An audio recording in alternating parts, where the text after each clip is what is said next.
कल की गुर्बत उसकी ख़त्म होगी। सिर्फ एक नेज़ा जो उसने 93 मीटर फेंका उसकी वजह से उसकी ज़िंदगी बदल गई। तो नौजवानों देख लो, एक सबक है हम सब के लिए, आपके लिए, कि अगर आप चाहें तो अपने ख़ानदान, अपने मुल्क की ज़िंदगियां बदल सकते हैं और यकीनी तौर पे बदल सकते हैं। पाकिस्तान, हिंदुस्तान, बांग्लादेश या एशिया के जो मालिक हैं वहाँ पे क्रिकेट के अलावा या हॉकी के अलावा किसी खेल को कोई पेदराई नहीं मिलती। और इसके बावजूद अरशद नदीम ने पाकिस्तान के लिए सोने का तमगा जीतकर ओलंपिक्स में एक तारीख रकम कर दिया। यानी 93 मीटर भालू यानी नेज़ा फेंक कर उसने एक रिकॉर्ड कायम किया और एक बहुत बड़ी तारीख रकम कर दी। ओलंपिक्स में पाकिस्तान ने तकरीबन 40 साल के बाद किसी किस्म का कोई तमगा हासिल किया है।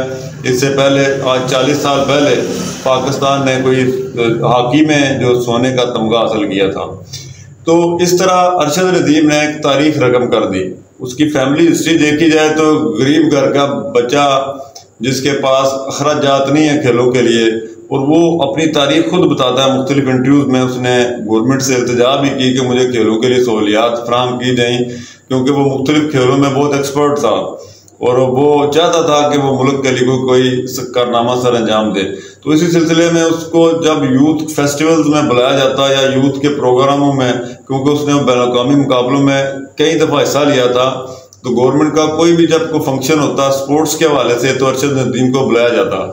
तो उसने अक्सर ये मुतालबात ज़ाहिर किए कि मुझे सहूलियात फराहम की जाएँ ताकि मैं खेल में अपनी कारकर्दगी को बेहतर कर सकूँ। लेकिन शायद के मुकद्दर कुछ और ही थे, लेकिन इसके बावजूद उस बंदे ने वर्ल्ड रिकॉर्ड कायम किया ओलंपिक्स में और पाकिस्तान का नाम रोशन कर दिया। इससे बढ़कर इसकी और उसके मद्दे मुकाबल जो है हिंदुस्तान का जो नीरज खिलाड़ी था, उसकी वालदा की जो दोनों के बयानात हैं, उसने दोनों मुल्कों में जो मौजूद टेंशन है उसको मजीद कम किया। यानी कि दोनों की वालदा जो थी, उन्होंने कहा है कि जनाब जो भी बच्चा जीता है आया तो जो तलाई तमगा या सोने का या कांसी का वो हमारे मुल्क में आया, तो हमें वो भी हमारा बच्चा है, ये भी हमारा बच्चा है। तो ये भी एक अच्छी यानी रवायत कायम हुई।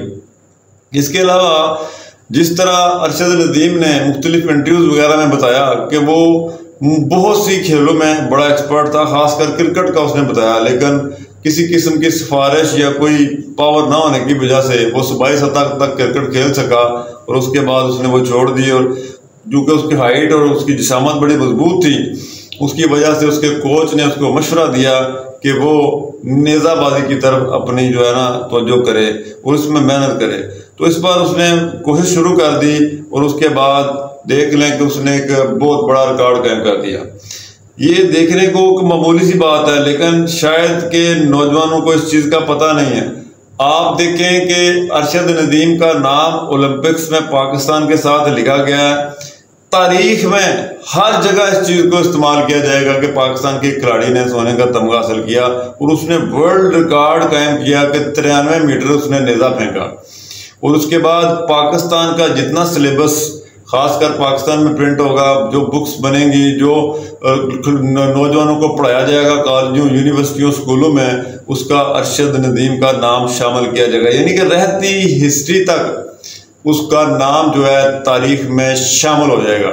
और इसी तरह जिस तरह उसके वालिदैन ने गुर्बत और मुश्किलात देखी हैं, अभी तक जो ऐलानात हुए हैं वो तकरीबन 50-60 करोड़ से ऊपर तक तो मैं खुद अपने कानून आंखों से देख चुका हूँ, लेकिन हो सकता है इससे ज़्यादा हो जाए। यानी उसने सिर्फ एक मुकाबला जीतने के बाद अपने वालिदैन और अपने जो अजीज़ों कार बल्कि अपने इलाके की ज़िंदगी बदल दिया। देखें, जिस इलाके में अरशद नदीम पैदा हुआ है उस इलाके के लिए गवर्नमेंट यकीनी तौर पे सहूलियात फराहम करेगी और उस शहर में स्पोर्ट्स कम्प्लेक्स बनेंगे, वहाँ के खिलाड़ियों को मज़ीद सहूलियात अवेलेबल होंगी और वो भी बैनुल-अक़वामी मुकाबलों में शरीक हो सकेंगे। क्योंकि आपके उस शहर में एक ओलंपिक्स एक मशहूर तरीन शख्सियत पैदा हो गई है जो अरशद नदीम के नाम से है और उसकी जो भी सिफारिश होगी गवर्नमेंट उसको पूरा करेगी, क्योंकि उसने दुनिया में पाकिस्तान का नाम रोशन किया। 92 के जो वर्ल्ड कप पाकिस्तान ने जीता है उसमें बहुत सारी दुनिया थी जो पाकिस्तान को नहीं जानती थी, लेकिन क्रिकेट का वो वर्ल्ड कप जीतने के बाद वो ममालिक पाकिस्तान को जानना शुरू हो गए, क्योंकि पूरी दुनिया के प्रिंटिंग प्रेस, अखबारात, टीवी, सोशल मीडिया पे ये बात फैल गई कि पाकिस्तान की क्रिकेट टीम ने वर्ल्ड कप जीत लिया, तो वो लोग भी परेशान हो गए, ये भी कोई मुल्क है जिसने ये वर्ल्ड कप जीता है। तो इसी तरह अरशद नदीम की कारकर्दगी से पूरी दुनिया में पाकिस्तान का नाम रोशन हुआ है और नौजवानों के अंदर एक बलबला, एक जोश पैदा हुआ है जिसमें वो आइंदा के लिए वो भी मेहनत करेंगे और खेलों में दिलचस्पियां लेंगे और बहुत सारी बुराइयों और जो गैर सेहतमंद चीज़ें उनसे बाहर निकल जाएंगे और वो पाकिस्तान का नाम रोशन करेंगे। ज़ाहिरी तौर पर वो कुछ भी ना करें लेकिन अपनी सेहत और जान कम अज़ कम संभाल के रखेंगे, जिससे उनका फ़ायदा होगा, उनको ख़ानदान को फ़ायदा होगा। क्योंकि बच्चा किसी बुराई में मुलव्वस हो जाए तो वो ख़ानदान का ख़ानदान तबाह और बर्बाद हो जाता है। तो इस तरह अरशद नदीम जैसे जो खिलाड़ी हैं, जो स्पोर्ट्समैन स्पिरिट के खिलाड़ी हैं, उनकी सपोर्ट करनी चाहिए, उनकी हौसला अफजाई करनी चाहिए ताकि नौजवान जो है वो आगे आएँ, वो खेलों में शरीक हों और मुल्क और कौम का नाम रोशन करें और अपनी ज़िंदगियां बदलें। खासकर आजकल स्पोर्ट्स में बहुत पैसा है और आप देखें कि सिर्फ 5-10 दिन में अरशद नदीम का जो इंस्टाग्राम का आइडिया, उसमें 6 लाख से ज़्यादा जो है उसके फॉलोअर हो चुके हैं। इससे पहले सिर्फ 1 लाख के करीब उसके फॉलोअर थे और वो भी समथिंग उसकी वीडियोस थी। तो अब वो सोशल अर्निंग भी कर सकता है, यानी वो इन चीज़ों से भी पैसे कमा सकता है।